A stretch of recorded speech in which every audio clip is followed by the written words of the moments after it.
কেমন আছো? চলে এসেছি দীঘার দ্বিতীয় দিনের ব্লগ নিয়ে। অনেক দিন ধরে ব্লগগুলো এডিট করা হচ্ছে না, আমার সামনে পরীক্ষা তো সেই জন্য ব্লগগুলো এডিট করা আর হচ্ছে না। তো দেখো, তার পরের দিন সকালবেলা আমরা বেরিয়েছিলাম একটু সমুদ্রের ধারে যাওয়ার জন্য। এখানে আমরা সমুদ্রের ধারে চলে এসেছি। এসেই দেখছি সকালবেলায় কত সবাই এখানে সমুদ্রে স্নান করছে।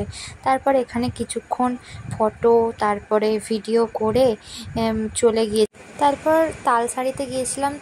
তালসারিটা আমার সব থেকে ভালো লেগেছে দীঘাতে। দেখো, এখানের ভিউটা জাস্ট অসাম ছিল, সত্যি আমার খুব ভালো লেগেছে। তারপরে আমরা একবারে স্নান করে এসে এখানে বসেছিলাম, স্নান টান করে এসে ফ্রেশ হয়ে নিয়ে বসেছিলাম। তারপরে একটু রেস্ট নিয়ে বিকালবেলা বেরিয়েছিলাম রেডি হয়ে। এখন এবার আমরা বিকালবেলা রেডি হয়ে বেরিয়েছি। তারপর আমরা এখানে নিচেতে গাড়ির জন্য অপেক্ষা করছিলাম, আমাদের গাড়ি আসবে বলে নিচেতে অপেক্ষা করছিলাম। আমরা সবাই মিলে ঘুরতে যাবো বলে ওই একটু কেনাকাটা করতে যেতাম আর কি। তারপর এই যে এখানে এসলাম ওল্ড দীঘা, এটা ছিল ওল্ড দীঘা। কত লোক দেখো, আর এখানে প্রচুর ঢেউ দিচ্ছিলো ওল্ড দীঘাতে। ঠিক, তোমরা যারা গেছো তারা নিশ্চয়ই জানো ওল্ড দীঘাতে যে অনেক ঢেউ দেয়। তারপরে ওখানে খানিকক্ষণ থেকে আমরা কিছু কেনাকাটা করে নিয়েছিলাম, যেহেতু আমাদের রাতের বেলায় বাস ছিল সেই জন্যে আমরা কিছু কেনাকাটা করে নিয়েছিলাম।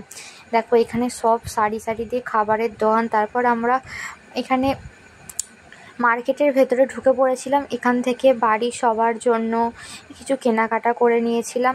দেখো কত দোকান, এই দেখো অনেক কিছুই কেনাকাটা করে ফেলেছিলাম। দিয়ে হোটেলে এসে আমরা সব একবারে প্যাক করে নিয়েছিলাম, কেননা খেয়ে দেই আমাদের বাসে উঠতে হবে। একবারে সব প্যাক করে নিয়েছিলাম, কত কিছু কিনে ফেলেছিলাম।